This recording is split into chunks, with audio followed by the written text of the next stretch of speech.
Hello, welcome. This is the Newspaper Review on Tab TV.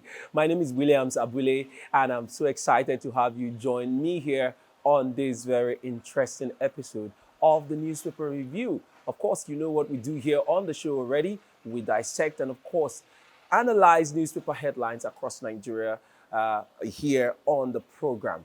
And today, I'm alone here in the studio recording, but you are my other guest on the program. So you are the guest. Do well to make the show very interactive by dropping your comments and the reactions.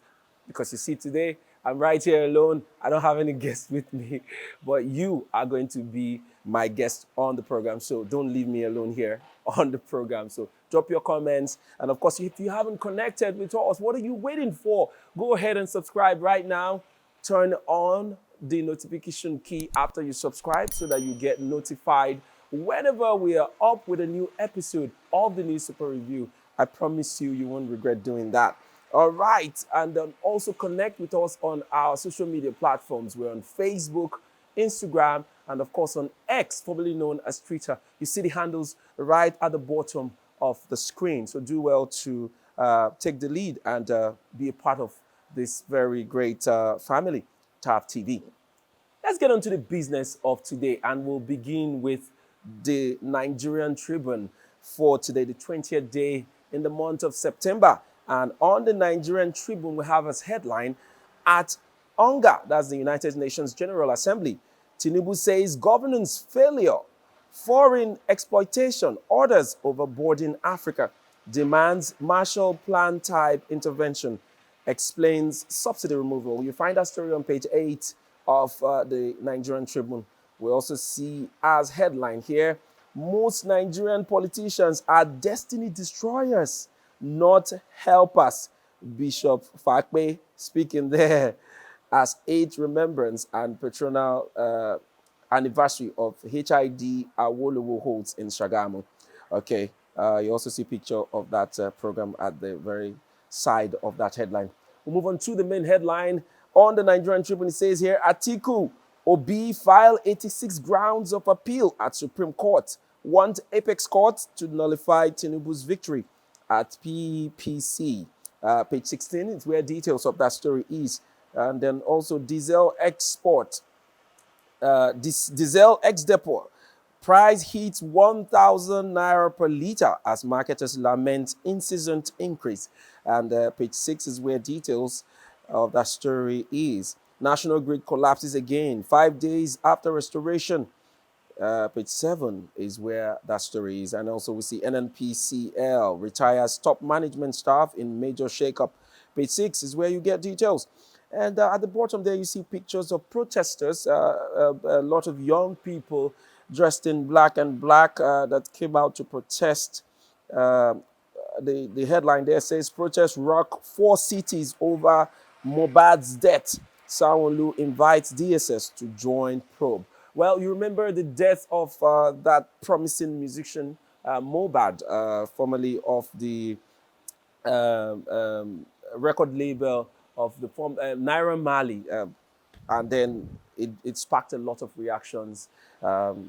Celebrities, people in government, everybody coming out to react to the death of that young man due to the fact that it has been alleged that he died under very mysterious circumstances. His death is yet to be proven to be a clean death. So yeah, investigations have begun.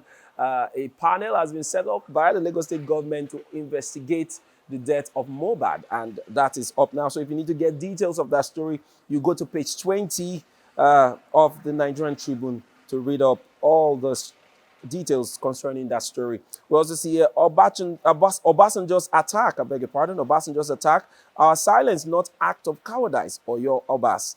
And also gunmen kill soldiers, policemen, orders in Imo. Dangote Refinery to begin diesel, jet fuel production in October, reports. All right, interesting. Now let's get into some of the headlines of concern here. Let's take a look at Tinubu's speech at the United Nations General Assembly. Interesting, that will be his first time appearance at the United Nations General Assembly as the President of Nigeria. And of course, as expected, He's not just the president of Nigeria, he's also the president of the ECOWAS, the chairman of the ECOWAS. And in that light, he spoke about, the concerns of Africans, governance around the failure of governance in Africa, so many issues that, Africans are facing, especially foreign exploitation, and according to him, overburdened Africa. And if you look at his speech, well, I could say that yes, he really itemized some very serious issues bedeviling Africa. And kudos to Tinubu. If you need to get details of that UN speech by President Tinubu, please go to page 8 of the Nigerian Tribune to get details of that story. All right. And also, we'll move on to our next paper, and that will be the Daily Trust newspaper for today, the 20th day in the month of September. And on the Daily Trust here, we have as headline, Atiku Obi challenge Tinubu's victory at Supreme Court, files 85 appeal grounds. All right, page 12 is where details of that story is. We also see the story of Mohbad here. It says, Mohbad protest in Lagos, Ogun, Delta, Sanwo-Olu invites DSS. Yes, all right. Summons. Arrest threats by National Assembly can scare investors away. Organized private sector speaking there. And all of the details of that story is on page 17 of the Daily Trust newspaper. And also to the main headline here on the Daily Trust, it says, again, gunmen ambush security operatives, burn corpses in Imo. 8 soldiers, police, civil defense among victims. Police launch manhunt, panic grips residents. Governor charges security agencies. It was a very sad scene coming out of Imo State. It hit the internet yesterday. We saw videos of the attack from somewhere in a Himenbano local government of Imo State, where we saw 2 vans of security agencies on fire. And then, of course, the dead bodies were littered around these security vehicles. It's a very sad story coming out from that of Imo State. And this is not the first time we've seen this. This has happened many times before now, where security agencies are ambushed and, of course, butchered and slaughtered the way it happened yesterday, and especially in Imo State. And we know that the Southeast has been under attack, by terrorists, as we now know they are, because, of course, we know the IPOB, ESN, and all of that. The world, if you go back to the story, it started from when Nnamdi Kanu came to say, okay, Biafra needs, to break out of Nigeria. And of course, different, bodies broke out of that move. Until today, we still have the IPOB, some factions of the IPOB, whether legal or illegal, like the ones being championed by Simon Ekpa from Sweden, that is still holding the grounds that sit-at-home order must still continue. And because of that, some certain parts of the Southeast has been under serious pressure, where you have the governors coming out to say, sit-at-home order should no longer be honored. People should come out and go about their different businesses.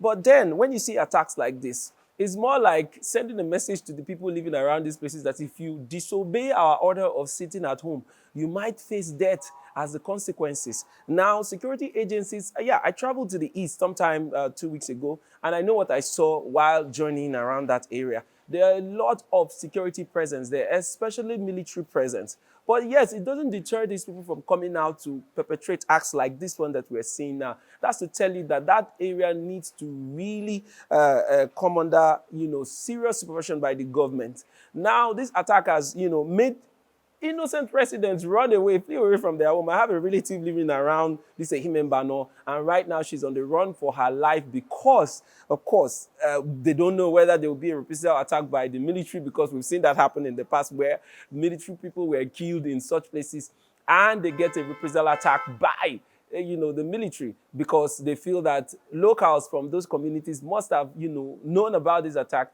and didn't give them a prior warning. But unfortunately, it's an unfortunate situation. We don't want our security agencies to die like this, because all they're doing is doing their best to keep the peace. And that peace we must continue to keep in our country. Although the Imo State governor, has swiftly moved into action. He has visited the area yesterday, but this is one too many attacks coming out of that area, and we don't know if he has plans to put a permanent stop to all of these attacks. And let's not forget that the Imo State governorship election is just by the corner. Sometime in November, they're going to have their elections coming up.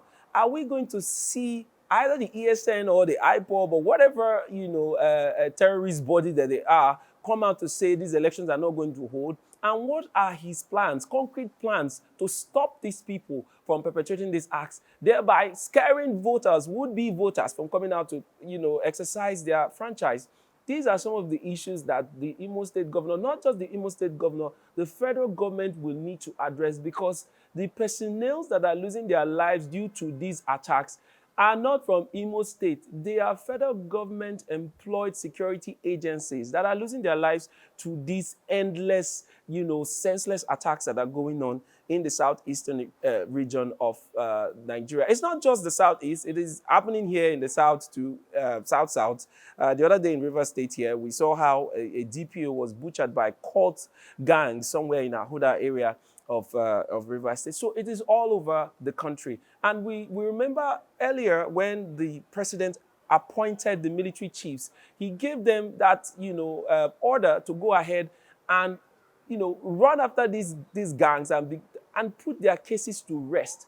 But, well, we see these ugly incidences coming out, almost frequently recently, just to probably test the capabilities of these new security chiefs. But we want to believe that they are on top of the matter, and we will get results pretty soon, because we need a peaceful Nigeria to run our economy. But if you need to get details of that story, do well to pick up a copy of the Daily Trust newspaper and, of course, read up more details concerning the ambush on security operatives.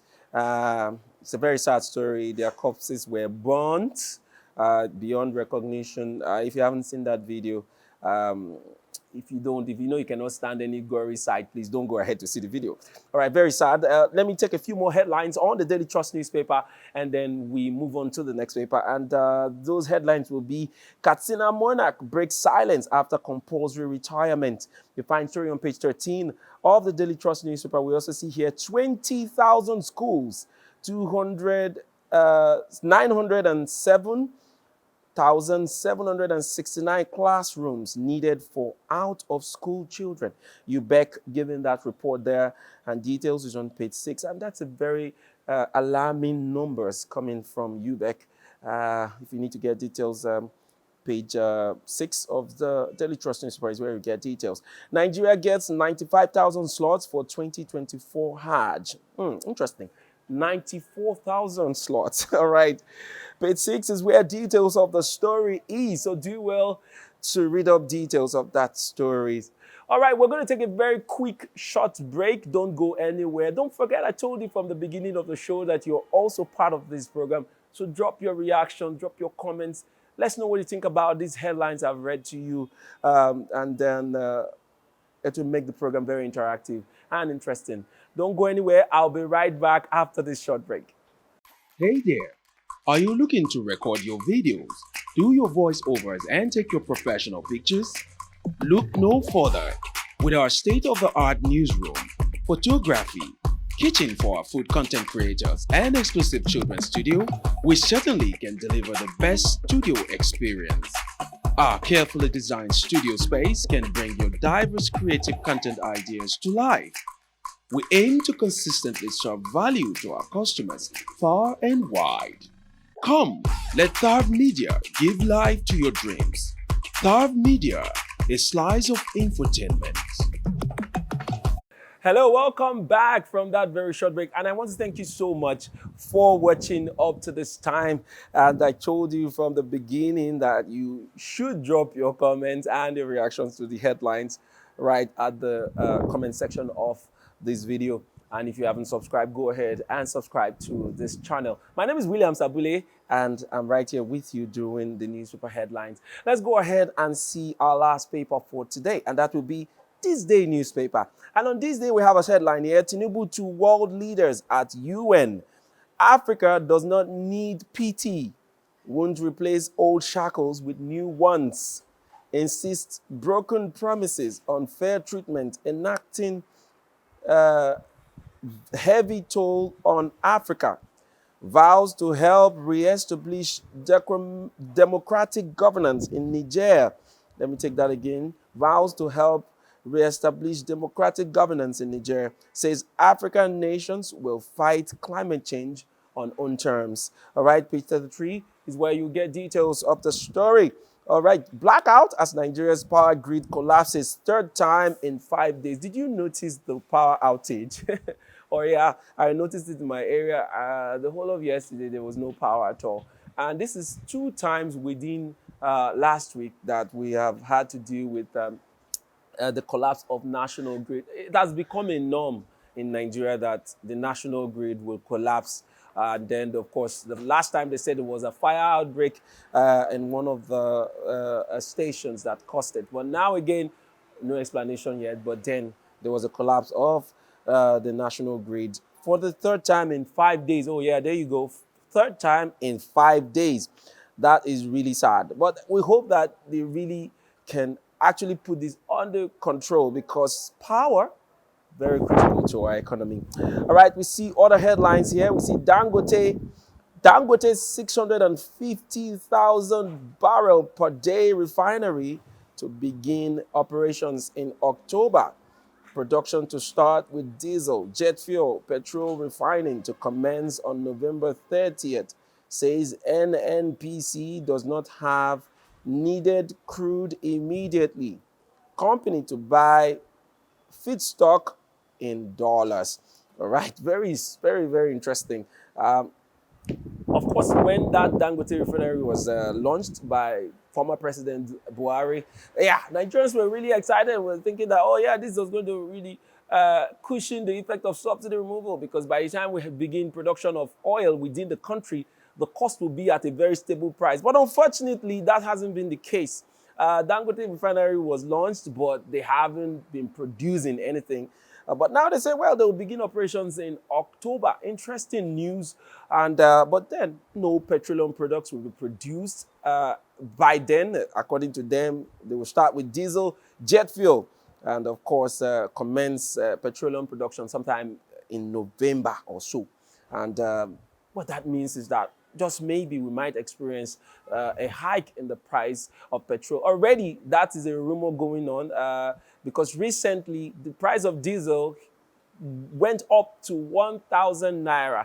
And of course, oil marketers are beginning to, within the country, are beginning to raise concerns saying that, okay, we're still at this point, at the point where we still buy crude, we still buy this product with dollars. We still buy it, and whenever the dollar price goes up, it affects, the price internally, and that's what's going on with the price of diesel. In some quarters they said, oh, the price of diesel went up over 1,000 naira, and some people sold for 1,100 naira, and then of course that has also raised the fears of Nigerians about the price of petrol. Will it also go up above the 610 naira that Nigerians are buying? In some places, yeah, they sell up to 700 naira. But here in River State, we buy about 595, between 595 and 98 naira. Yeah, some also sell 600 naira. But Nigerians are beginning to express their concerns and their fears as to whether the price of petrol is going to go up. Although we've heard from very reliable sources that there's some sort of quasi, regulation on the price of fuel. What that means is that the government has also, has put a kind of subtle subsidy on petrol. When people hear this, I was speaking to some of my friends and I told them, okay, they begin some kind of regulation on the price of petrol again, and they're like, stop saying that this government cannot be so unserious to have announced from the very first day of getting into office that subsidy is gone, and now they are saying they are coming back to regulate it in any form they say they are already doing, that they cannot be serious. And I understand with them, because the removing of the subsidy was done in a very rather reckless way. And then because of that, the impact has been grievous. A lot of Nigerians till tomorrow, till next year are still feeling the brunt of the removal of this subsidy. And here we are.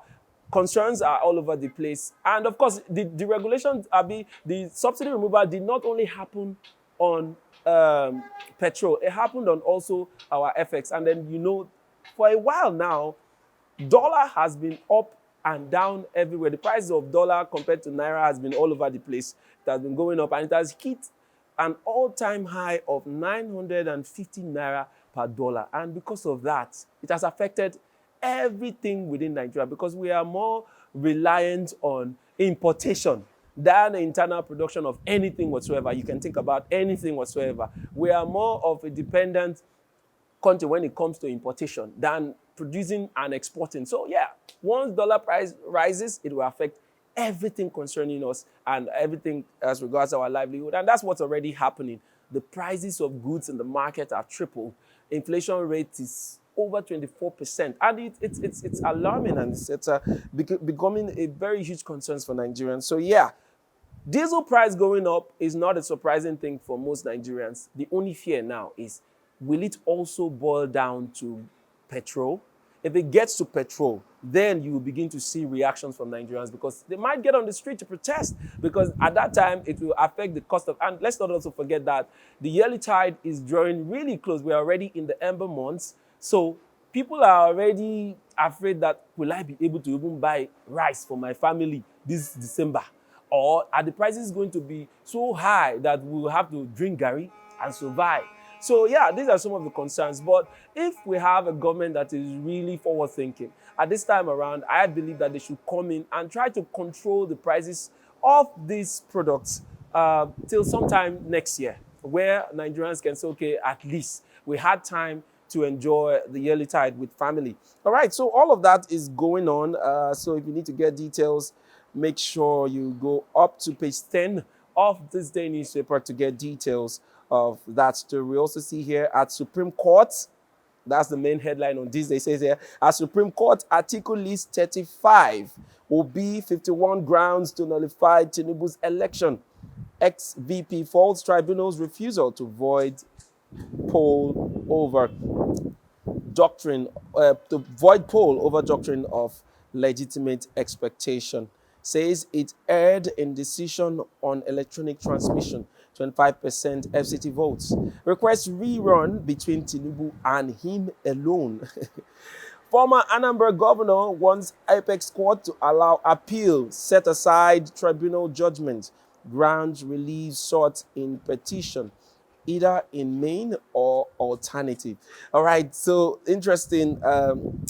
As expected, Obi and Atiku have gone ahead to take the judgment given by the Presidential Elections Petitions Tribunal that gave judgment about 2 weeks ago to the Supreme Court. They said, we're not going to accept that judgment. We're going ahead to the Supreme Court to get us a better judgment. All right. So this report is saying that Atiku has listed 35 grounds to nullify Tinubu's election, while Obi gave 51 grounds to nullify Tinubu's election. And of course, if you look at those petitions that they are praying at the Supreme Court, you begin to see that they are saying, we are not going to accept that the electoral petition said that the judgments that they gave are not, that we didn't file our cases well, our witnesses were rejected, and all of those things. We're not going to accept it. So please,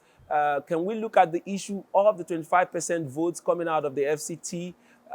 We want you to notify the elections, the results of Tinubu's announcement as president.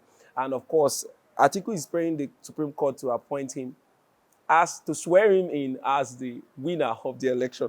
So a very interesting story coming out of the case from the Electoral Tribunal. So do well to read up the details of that story from this day newspaper. All right, that's all the headlines we'll be taking today. Don't forget that you are my guest on the show today, so do well to drop your comments and the reactions on the comment section. I'd love to know what your opinions are about these headlines, so do well to drop your reactions. All right, until next time I come your way again. My name is Williams Abule, and this has been the News Super Review on TAV TV. Thank you for watching.